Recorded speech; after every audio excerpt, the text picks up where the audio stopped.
Hey everybody, Jake here from Bearded Gear. I'm going to be swatting flies once again. Get used to it. It is like almost 90 degrees out here and the sun is going down. Anyway, I have a full review to do for you on the Vero Synapse. Now, I just finished shooting my full review of the Vero Impulse. This is going to be a lot of the same things that were in there. I'll probably even make this one a little bit more concise. So if you want to see how I feel coming out of this experiment of carrying these, about Joseph's knives in general and Vero Engineering, there will probably be more in depth in that video.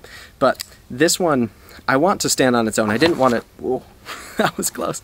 I didn't want to make these both in one video. They're two separate knives, and especially after I talked to Joseph about these knives, I'm glad that I did it this way and didn't lump them together, because he designed this to be a knife of its own.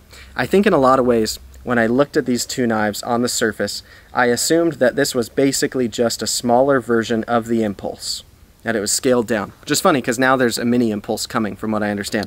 But I thought this was pretty much smaller Impulse that happened to be a bolster lock instead of just a regular old frame lock, so that it could have scales and some cool adjustability there.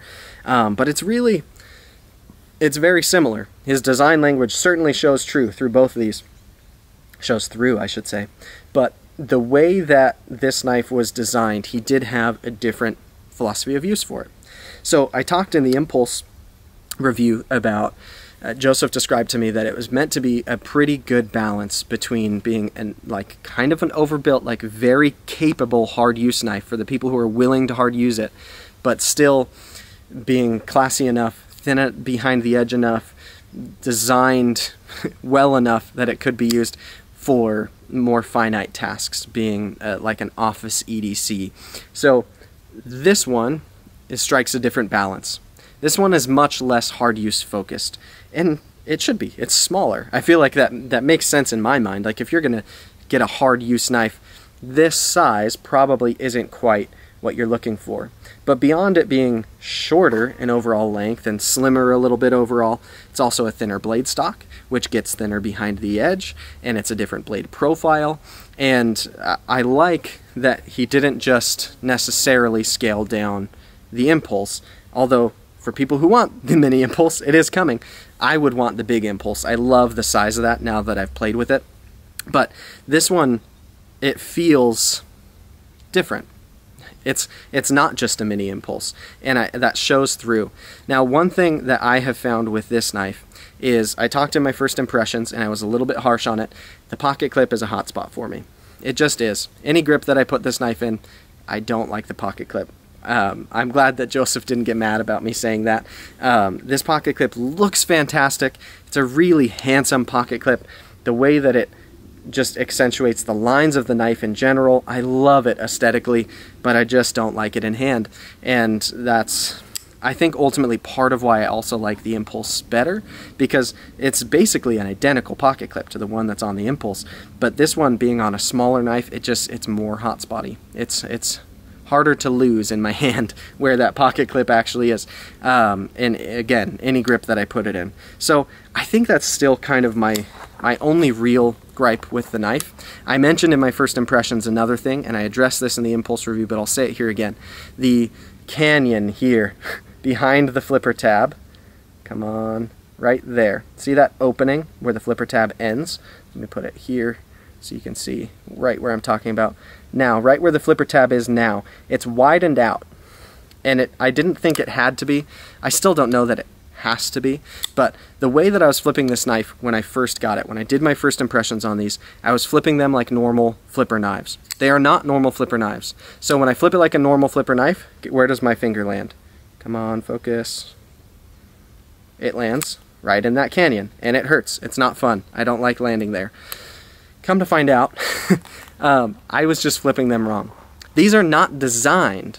The way that these flipper tabs are put in relation to the pivot, the way that they're positioned with the jimping on them where they are designed to be flipped straight down, not down and into the knife like a typical flipper tab is. You also don't need to prime these because they're less reliant on a detent to build pressure, and instead it's that downward force. Let me show you the way that this one works. Come on. Oh, it's like this. It just comes straight down instead of down and in. See how when I go in, it's like a bummer and doesn't function right? If I come straight down, my finger doesn't even have to touch the spine of the scale spine, however you want to say that. It doesn't even land on the knife at all, and it feels way better. In addition to that, I love that I can just deploy it that way. It circumvents the whole flipper, and I like middle finger flicking knives, so I love that Joseph built that in, and in such a way that it keeps the show side sterile. Again, on this one of my favorite features, and I hope he does it on every one of his models ever, is to have that slot instead of a hole. I love holes for opening. It's typically my favorite method, but this is really, really cool to be able to do the same thing for me, to middle finger flick it, and then to not have it make an actual hole through the knife, which aesthetically changes it. Just really dig that design choice. So yeah, ultimately, I feel like this one, because it's a thinner blade stock, because it's smaller overall, the action isn't as fun as the Impulse to me. But aesthetically, this one has some advantages, having some cool scale options on it, and being a little smaller. I feel like it's more pocket friendly for people who are more on that side of the line of being office dwellers instead of hard users. And so I like that he designed this knife to just fit that role better. I think it's an accurate estimation of what a lot of his consumers want out of a knife from him. And what's coolest about that is the conversation I had with Joseph. The way he designs knives, it sounds kind of funny, and I hope I don't butcher the way that he means it, but he designs knives that aren't for other people. Like, it almost seems like he couldn't care less what the broad market wants or is asking for, or what the trends are of what people are buying. Instead, he designs the knife that he wants based on his tastes, and if it happens to be something that resonates with people, great. And that's exactly what has happened. His knives resonate with people. They are wildly popular for how new and small he is. It's amazing to me to observe. But even like we talked about it with the Impulse, I mentioned how it's funny to me how like front flippers have come and gone in just the couple of years that I've been collecting knives. There's like these ebbs and flows of what's hot and popular, and like Tantos are cool, then they're not cool.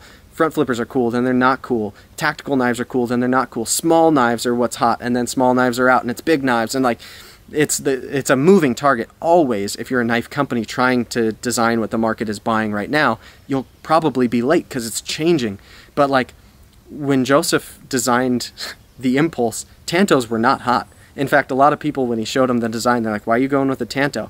But it's a dope Tanto, and it's a really well done one. And so for him, he wanted a Tanto, and that's what he made, and he made it the way he wanted it, and people love it. And I like that he brings that to his design language and to his choices in design, because it's so much more fearless.